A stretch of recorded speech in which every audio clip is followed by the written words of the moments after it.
Okay, folks, it's your buddy Mike Messier. I'm here in Florida, and I'm not in Tampa, but I'm close enough to tell you that the WWE WrestleMania Sunday night, night two, they may or may not have some problems tonight. I mean, I know that's covering both bases, but if the Florida weather here, about 2.5 hours north of Tampa, is anything like uh, what is in Tampa, they might be in trouble. That being said, let's do a nice review of Night One WrestleMania, and this is by request. People demanding my opinion. They're saying, Mike, we know you have your issues with the WWE, but please, for the love of God, tell us what you thought of WrestleMania Night One. I'll be honest, I watched this on a bit of a tape delay. The only spoiler I had was somebody on Facebook had to pronounce that Cesaro won his match, and the person on Facebook posted something like, Cesaro wins, screw you, Vince. And I just thought, you realize that Vince is the one pushing the pencil, right? Like, I don't think Vince is upset that Cesaro won the match when Vince would probably have knowledge of that happening before it did. Anyway, let's get to my review, my analysis. First off, the rain delay, I thought they handled it fairly well. They were just kind of honest and said it's a rain delay, and you could see kind of the nervousness of Michael Cole after all these years. You could see him kind of buying time, and that's fine. That's what he was doing. He was buying time, but you could see him kind of, it wasn't exactly Jim Ross, to be honest. The confidence, as Jim Ross used to describe Bob Caudle, the white man in brown shoes, basically just meaning a relaxed, easygoing man saying something.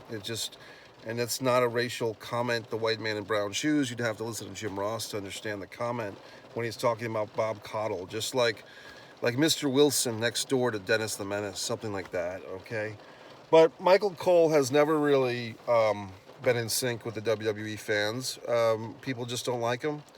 And every year, we just tolerate him, and no one cares about him. So, I think it's true that his heel turn all those years ago, 10 or 12 years ago, it still resonates as people just don't like Michael Cole. Anyway, Byron Saxton had an interesting outfit on, and Tattoo Neck was there for your commentating team. Interesting that they haven't really pushed that female commentator agenda in a couple of years, have they? Since Renee left, or even when she was there, she wasn't doing commentary long. And that that Renee lookalike, whoever she is in the background, the backstage interviews, is really pretty bad. She was struggling, it seemed. Like, she was no mean Gene Okerlund. She was not even as good as Renee. She was really just struggling to have words to say to these wrestlers. Like, it seemed like the backstage promos were kind of pushed early a little bit. Like, some of them were happening out of sync with what they had planned, and maybe some of the wrestlers were given a little bit of leeway, possibly, to ad-lib a tinge. And this backstage young blonde commentator later, or announcer lady, backstage interviewer, she really just stammered, and not stammered, but just paused a lot, didn't have a lot to say, really seemed like she was a fish out of water, doesn't know pro wrestling. Of course, WWE, as we all know, is not pro wrestling, it's sports entertainment, but she really just seemed in over her head. Let's get to the fucking action. Drew and Lashley. What was interesting kind of going in is WWE is starting to feel like it's being booked by social media, and that's fine, I guess. I mean, better that they listen to the fans that they don't, but the whole feeling going into this thing was that, for a few weeks ago, that Drew had to overcome a monster heel. Listen to that thunder, that's not a joke. Drew had to overcome a monster heel champion, Lashley, as opposed to a chicken shit heel in The Miz. And so we got this big monster Lashley, and now Drew gets to conquer him and avenge, the ghost of last year's WrestleMania where he beat Brock, but there was no fans, and Drew gets to have his shining moment. And I loved how Cole slipped this in. The WWE Universe demanded this match go first, and that's not really what happened. It was the WWE, those on social media that cared enough to say, we're pushing for Sasha and Bianca to go on last, which basically opens the door for, rather than Drew and Lashley going on 5th or 6th or 7th, they go on first because that's the hot opener and blah, blah, blah. So in my lifetime as a wrestling fan, the opening match used to be something like Tommy Rich and Ricky Morton versus the Midnight Express, or SD Jones versus Baron Mikhail Sakula or something like that, or Johnny Rods versus, Steve Jones or something. And now you start off with the Bruno belt. I mean, still, folks, whether you want to acknowledge it or not, and they did acknowledge it, WWE did, that's the Bruno belt. That's the lineage WWE World title. They don't even call it the WWE World title anymore. They just call it the WWE Championship. I can't keep it straight, but it's still the Bruno lineage fucking title, right? And they had a good match, and when I was watching this thing, well, Lashley had a great promo. I'll give him that. That kind of electricity, that yellow special effects, those were all very well done and nice. And this Lashley and MVP are getting over. I mean, they've got the championship, so they're over already to a point, but getting over big. And I was really feeling when Lashley comes in, I was having a comparison. This is like superstar Billy Graham coming in, and he's going to lose to Bob Backlund. And it's like the fans want Superstar Graham to keep the belt. 1978, I'm making an illusion for you young fans. But they took the belt off Superstar because Vince Sr. promised it to Backlund. In this, it felt like, I thought what was going to happen was that they promised it to Drew at Mania.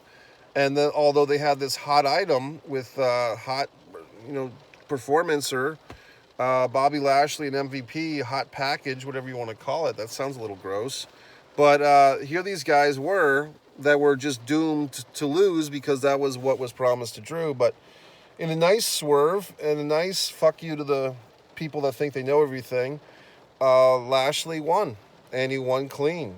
From my vantage point, I can't remember any interference unless I'm forgetting something from MVP. I was thinking that they might bring back Cedric Alexander and Shelton Benjamin for a run-in. And that the whole Hurt Business breaking up was a ruse. I'm a little confused that MVP still has this necklace that says THB for the Hurt Business, but is it just that Shelton and Cedric are kicked out of the Hurt Business? I think they will be coming back to the Hurt Business. I mean, that's a whole big thing. Is it that Vince doesn't want a dynasty group? I mean, we don't know what the fuck's going on in that old man's head. But in any fucking way, I thought it was nice that Lashley retained. I thought it was interesting. The crowd didn't seem to mind. They weren't totally jazzed up about Drew. I think Drew McIntyre's championship 2 runs is probably not the last of his runs. I think there will be another couple of championships for Drew before this is all over, and perhaps he goes to SmackDown and ends up feuding with Roman Reigns, which I think they have good chemistry when those two wrestle. I just think that it's a deal where Drew was the victim of bad timing with COVID, and he became the empty arena era champion, as they call it, the Thunderdome era, whatever the fuck era. Drew, sorry, the show goes on. The next thing was what Vince would call, we've heard the term on Something to Wrestle, the Let Me Up match, which is basically just a way for the hot dog match. Coco Beware versus Butch Reed at WrestleMania 3 was the first ever hot dog match. It's just a match for people to go and do other things because they don't want to watch the match that's happening. And this was Naomi and fucking what's her name, Lana versus Carmella and Billie Kay, and fucking then you had them go at it. It felt like a lot of Frankenstein women's tag teams, meaning here's a part, put them together. And I'm not just talking about, Dana Brooke, okay?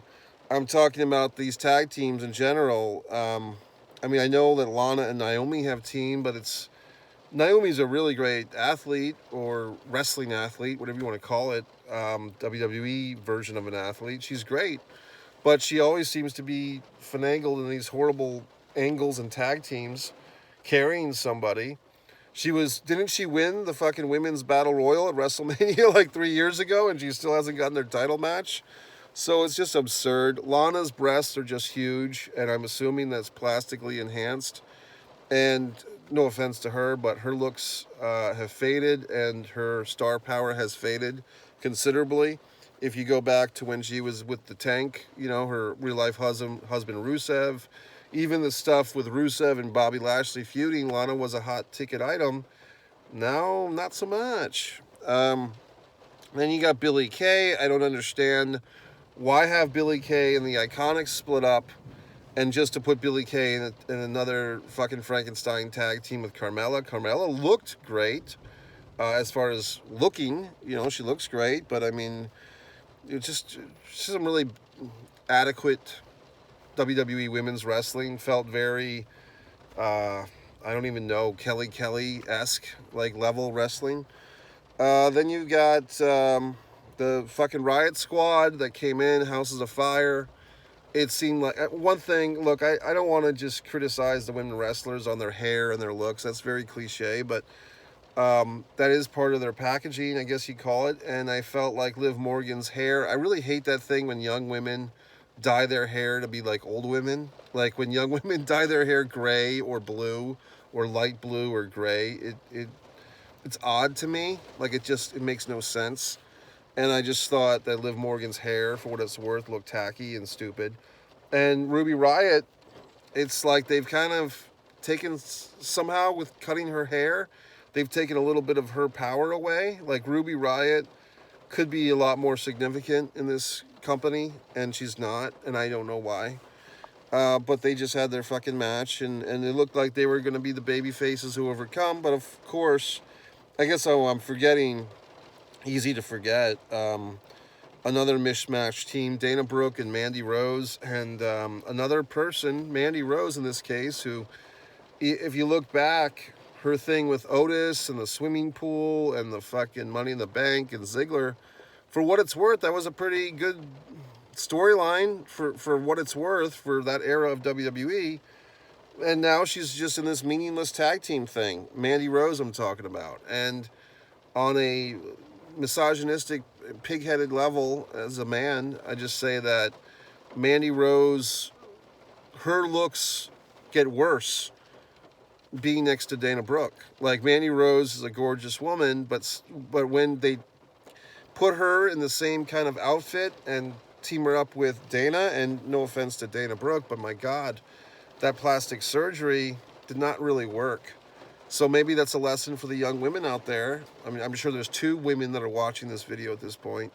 You don't need to get that plastic surgery to be attractive. And obviously, Dana Brooke, I hate to say it, but it's like too much plastic in that face, and it just looks really bad.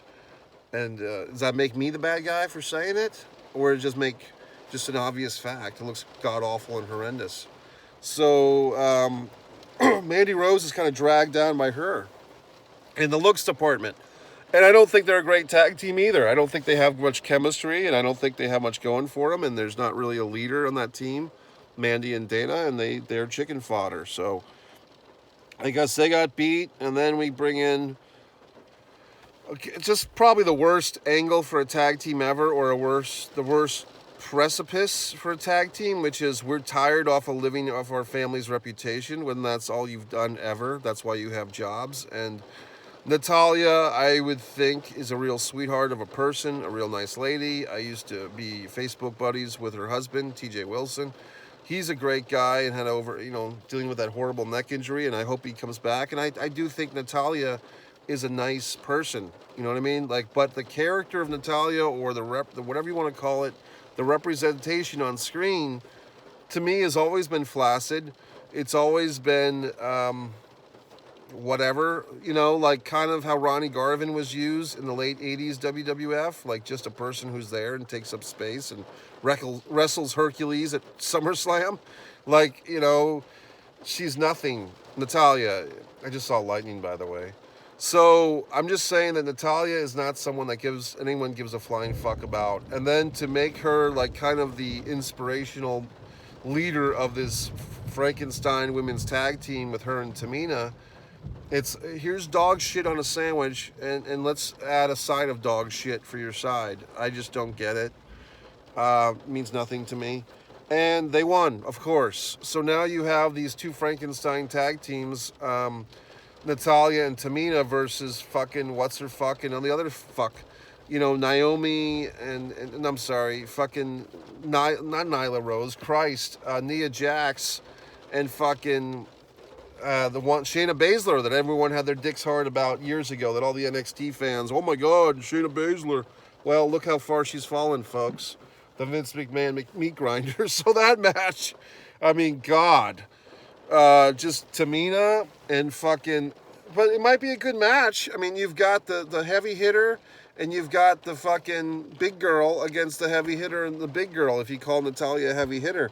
But Natalya's been around for fucking ever. I mean, she was around during the Beth Phoenix days, and Beth is now a Hall of Famer, and I don't know. I just don't think Natalya ever got over, and I just think that this thing with her of, oh, I've never gotten over, if that's your angle, or I'm tired of living off my family's name, and that's your angle, especially with Tamina Snuka, she's just horrible.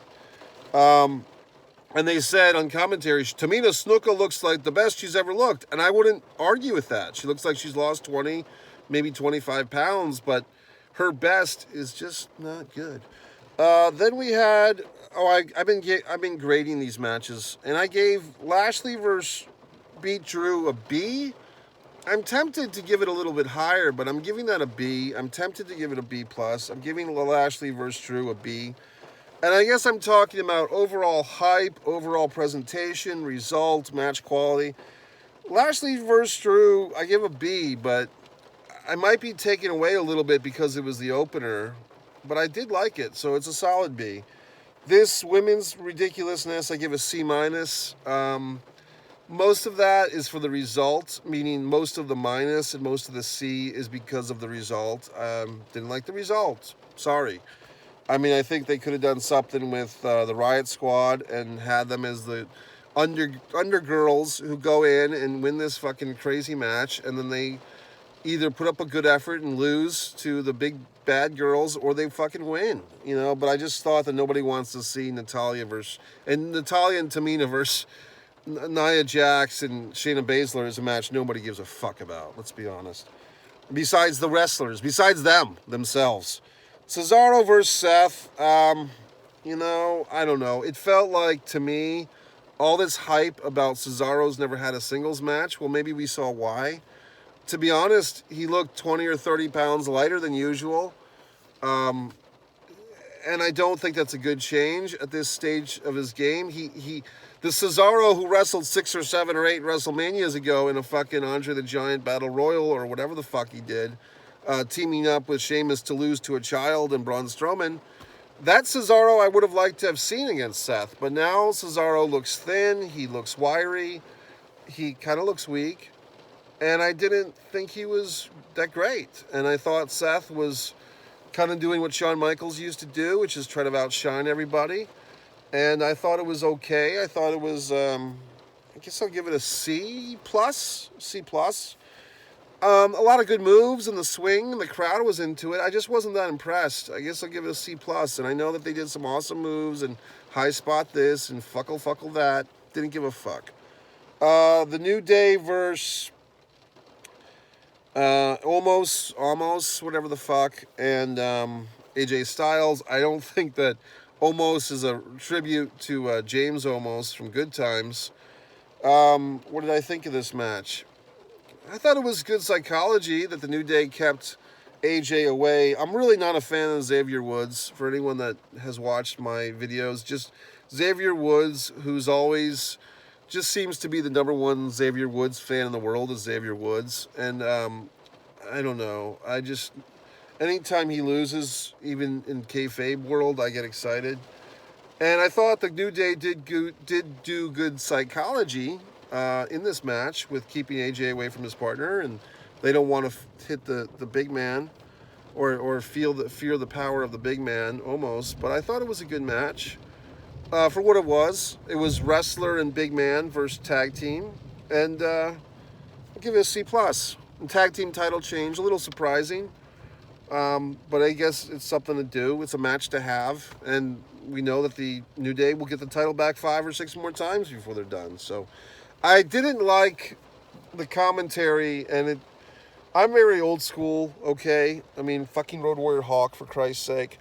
I'm not going to buy into this bullshit of the New Day might be the greatest tag team in WWE history or pro wrestling history, whatever you want to say. Show me the fucking Road Warriors, the Legion of Doom. Show me the Dudley Boys. Show me Tully and Arn. The fabulous fucking Kangaroos. The fabulous fucking Freebirds.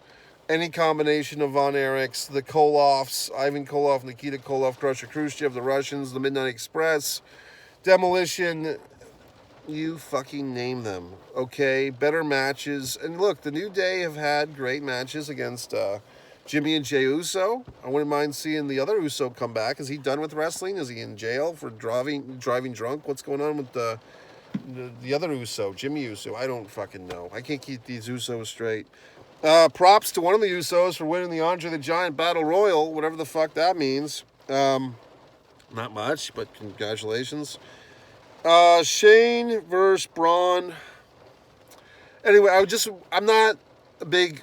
I used to have a fucking New Day T-shirt. I bought into him at the beginning with the trombones and all that, and then Xavier just pisses me off. And why didn't Kofi ever get a title rematch? And where the fuck was Brock Lesnar on this show? I guess he's done now, I guess. Who cares? I don't miss him. Shane McMahon versus Braun Strowman. I don't like this whole fucking feud, and I'll tell you why. Because I think Shane is now a solid 50 years old. And I think Braun Strowman's maybe, 26, 27, 30 at the most? I don't know these guys' age, but I think Shane's about 50 and Braun's about 30. And to me, is the fact that this thing is even competitive, and I know that these assholes come out with chair shots, the two little henchmen. How come Elias and the other henchmen aren't having matches at fucking WrestleMania? And why is 50-year-old Shane? Oh, I know, because he's one of the owners of the company, because his father owns the company. I know it's all, oh, you're supposed to get mad, Mike, blah, blah, blah. No, it's not mad. It's disappointment and it's disillusionment. And it's just more of the McMahons feeding their own ego, assholes. So I'm emotionally checked out because I don't even want to see this match happening. I'm sick of Shane McMahon taking a WrestleMania spot from an actual wrestler whose father doesn't own the company. And I'm sick of waiting for some big Shane McMahon high spot. And I guess the big high spot was he get thrown off the top of the cage and did a back bump. And I'm glad he didn't break his neck because he has 3 children, 3 sons, I believe. So I don't wish him ill. I just wish he wasn't there. Does that make any fucking sense? I'm just not needing Shane McMahon at a WrestleMania in my life. I'm beyond that. Maybe you're not. And the whole thing with the bullying thing with Braun Strowman, this is for all the people that have been called stupid. We're all stupid for watching this shit. So I guess that's everybody. I'm just not impressed or intrigued by this storyline and by Shane McMahon being competitive with Braun Strowman. Braun Strowman's become another Big Show, as I said in one of my videos and other people said years ago. Braun Strowman's the new Big Show, Big Show 2.0, just a big dumb idiot who gets used like a big dumb idiot. And last year, they gave him a break because Roman no-showed Mania, so they stuck Braun and let him beat Goldberg and have a little run and beat The Fiend.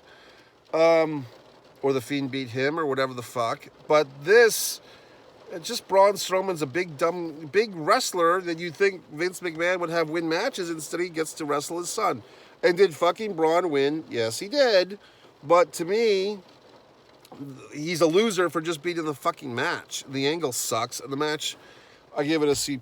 There was some good action in the match. And I can't lie and say that tearing up the cage and stuff was innovative. It was interesting they were doing pins. Is that a new thing for WWF cage matches? I thought the WWF cage match, or WWE fucking E, was escape the cage. The old Crockett Promotions was pin in the cage. And Hell in the Cell, for whatever reason, was get a pin. So I can't keep it straight. Next thing, I give it a C+. Bunny and the Priest versus Miz and Morrison. Mixed feelings. Mixed fucking feelings. I'm not going to take anything away from Bunny. But it was obviously... the amount of preparation that they did paid off. Because you can tell that Morrison especially, and Miz, but Morrison doing the fucking Bunny whatever the fuck, driver, the Canadian driver thing. They made this guy look great, and Bunny did his part. I mean, he flew around. He wasn't afraid. He did what his part was. But you can tell that they put a lot of fucking gym time into this match, just like Ronda and fucking Angle and Hunter and whatever the fuck, Stephanie 3 or 4 years ago, and just like the Pat McAfee guy and Adam Cole. But the reason why I have mixed feelings is, if you're going to take these celebrities and train them and make them an insta wrestler, you're degrading your entire company of talent. And the WWE is so simple-minded and so stupid, and they don't care about real pro wrestling fans like myself or like you, that they don't give a fuck. They don't care that when you train a guy like, a Bunny, or even going way back to LT, Lawrence Taylor, or I guess you could say to even Mr. fucking T to an extent. When you make them look like better wrestlers than your normal weekly wrestlers who are actually there to wrestle, you degrade your entire fucking company's talent base, and you are hurting your own product because you're getting the cheap shine of the celebrity. And assholes like Bruce Pritchard might deny that and say, oh, we have to do the honors for our guest. I say, fuck you, okay? So I just don't appreciate it. Did Bugs Bunny or whatever the fuck do good? Sure. But if he was in there with Bruiser Brody, he'd get his head served to him on a fucking kick in the face. New Jack would take a knife and slice him open for dinner. Abdullah would take a fork and spoon his eyeball out and eat it. And say, sorry, Bunny, now you've got one eye for the rest of your life for trying to wrestle Abdullah Butcher. Sorry, Hannibal. So there you fucking have it, folks. Mixed fucking feelings. I give it a C+. I'm not going to deny that for what it was good. It was just atrocious. It was atrocious. It was good for WWE. It was atrocious for real fans. I'm trying to be fucking objective and give you it was a subjective opinion, but I try to say that for what they are trying to accomplish, the assholes in Titan Tower, they accomplished it. They accomplished making it seem like any fuck could come off the street and wrestle and beat the most recent former WWE champion. Wasn't Miz just WWE champion a month ago, and now he's getting this rock star beating him? And be honest, I don't know who pinned who. I think Bunny might have pinned Miz, and in Miz's twisted little mind, because he's bought into the fucking corn syrup a long time ago, he thinks it's great. He thinks it's wonderful that all the USA Todays and all the CNNs and Forbes will have his image getting pinned by Bunny, or the Spanish Rolling Stone, or whatever the fuck it is that gives a fuck about this. I don't know any Bunny songs. I don't listen to Booker T. I don't give a fuck. So no offense to Bunny. I'm sure he's a wonderful human being, and I give him his credit for training and pulling off this catastrophe. But all these celebrity matches can go fuck themselves. There you have it. C+. I give it a C+. I'm trying to be nice. I guess that's what you would call another let-me-up match, and I guess we're all supposed to give a fuck. And before we get to the Sasha Bianca main event, I'm going to give the intangibles. Somebody was jerking off about the fucking national anthem singer chick. Some guy in one of these wrestling Facebook groups says, oh, I found my new wife. Or, that's always creepy when people say that. They see some celebrity, my new wife. Well, what the fuck? Or he said, I'm in love. And how do you know she's not a pain in the ass? But she is a pretty woman. And she sang well, and so I had no problem with her, whoever the fuck she was. I guess all these people that win Grammys that I've never heard of, have you ever noticed that? Like Grammy Award winning, whoever the fuck. I've never heard of them. What can I say? Bruce Mitchell's memorial career, the fucking, intros, the interviews, really, even made a note, the Lashley promo, the Lashley intro when he comes out is really good. The Hall of Fame stuff, Jushin Liger's not able to attend because he's, being COVID aware, good for him. I thought it was nice they gave him a speech the other night, and Liger I'm talking about. The backstage intros, all that shit, the intros of the feud. I thought the Bianca-Sasha thing, actually the vignette was good. Like, not vignette, but like a highlight reel of their feudum. I thought it was good. I give it a C+. I think the thing that was kind of holding us back was that Renee ripoff. I mean, I guess that's what she's going to live under for the rest of her WWE tenure until she gets pregnant and retires, is that she's a Renee Young ripoff, and she kind of is. As far as the Sasha Banks Bianca main event, Okay, I have mixed feelings. I would make a favorable comparison to when I was watching it. I was having a little technical issues. My TV, for some reason, was snagging, like slow. Like, of all times to get snaggy and slow was during that match. So I went back and forth to my phone and then to the TV. And it was just odd because I would, like, get to a certain point in the match. And then when I switched devices, as they say, I would go back a couple of minutes. So it was actually like watching the super fan edition of this fucking match, like watching this match plus 30% because I kept watching parts of it over. But the feeling what I got was, first of all, Sasha Banks looked like a champion, looked like a winner. I know that I saw her live back in her Mercedes days in New England for the New England Championship Wrestling with Sheldon Goldberg. So I'm happy that someone from New England has survived and thrived and doing well. And to be honest, I'm happy. I don't know if I want to say proud. I can't claim any ownership to her, obviously, because she's her own person with her own career. But she came up through New England. She came up through a trainer that I've met a few times. So I'm proud for her. Let's put it that way. I'm not proud of her. I'm proud for her. I'm happy for her, Sasha Banks, that she's finally having this WrestleMania moment to herself, that she's owning it, that no fucking Charlotte, no fucking Becky, and sadly no Bayley. You know, why couldn't Bayley be on this fucking card? I guess she was in a sense because she's doing all these silly, stupid things with the NWO and so forth. And it looked like X-Pac was trying to get in on that, trying to get some of Bayley. But why couldn't Bayley have taken the place of, say, whoever the fuck, Plastic Face or fucking Carmella's partner, who was Billy. I don't know.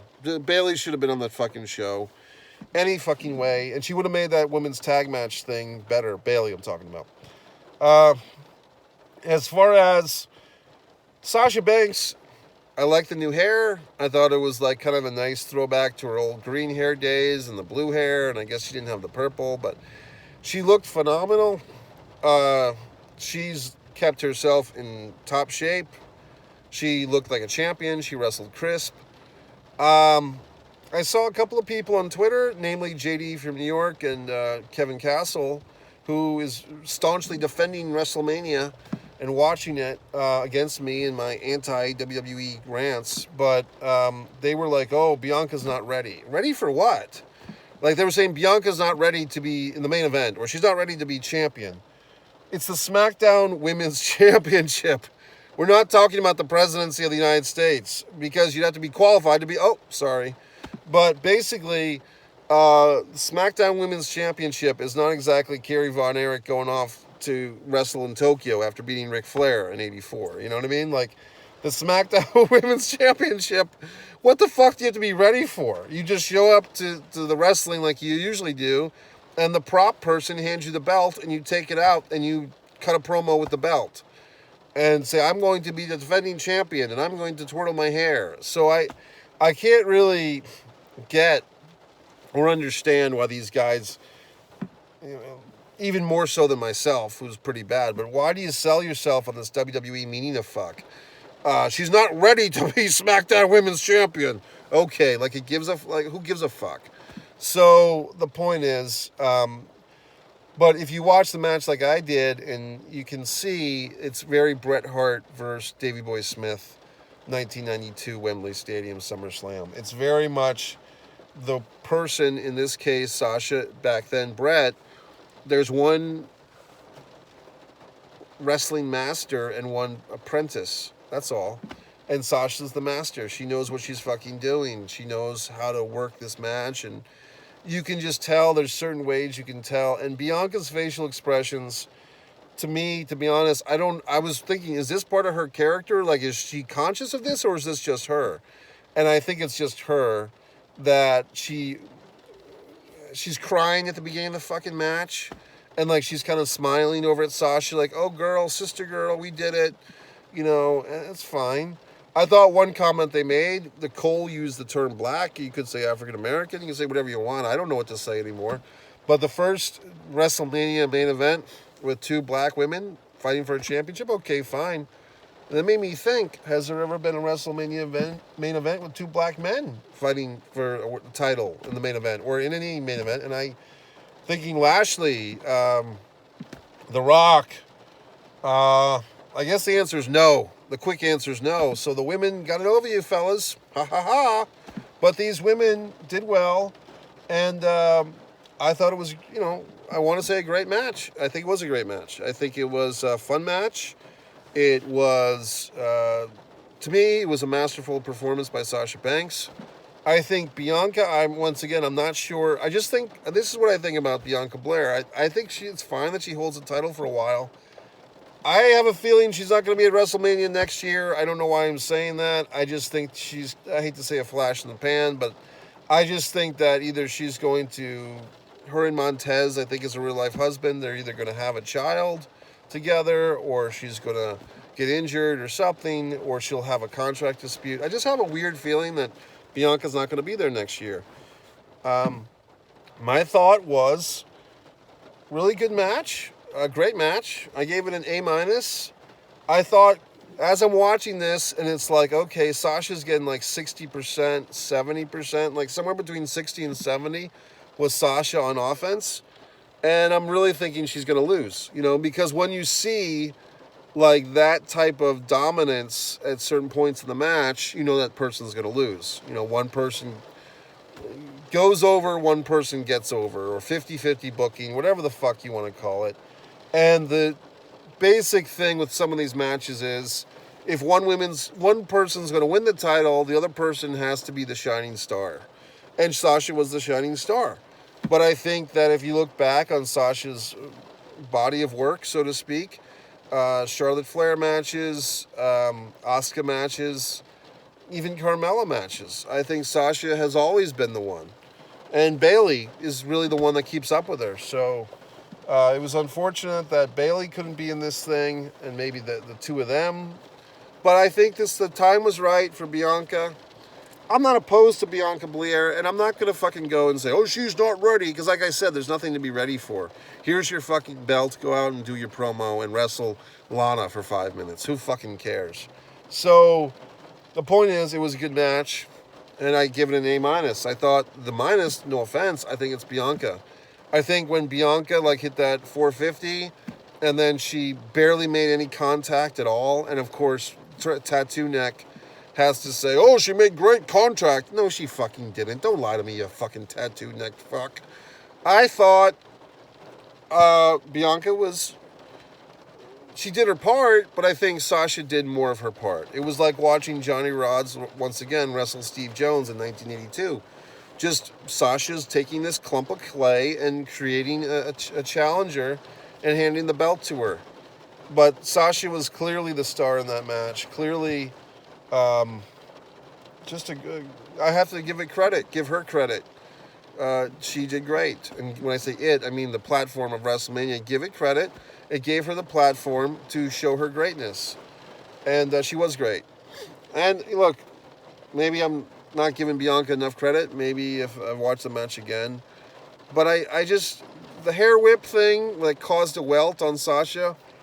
I guarantee you that they orchestrated that somehow. I don't know if the extension was fucking gimmicked.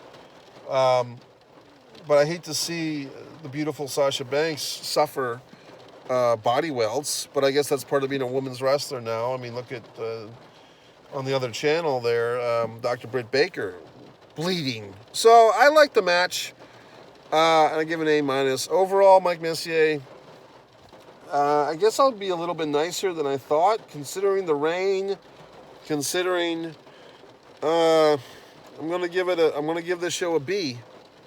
A nightly report of B, which leaves you room for more, and it says you did a pretty good job overall show.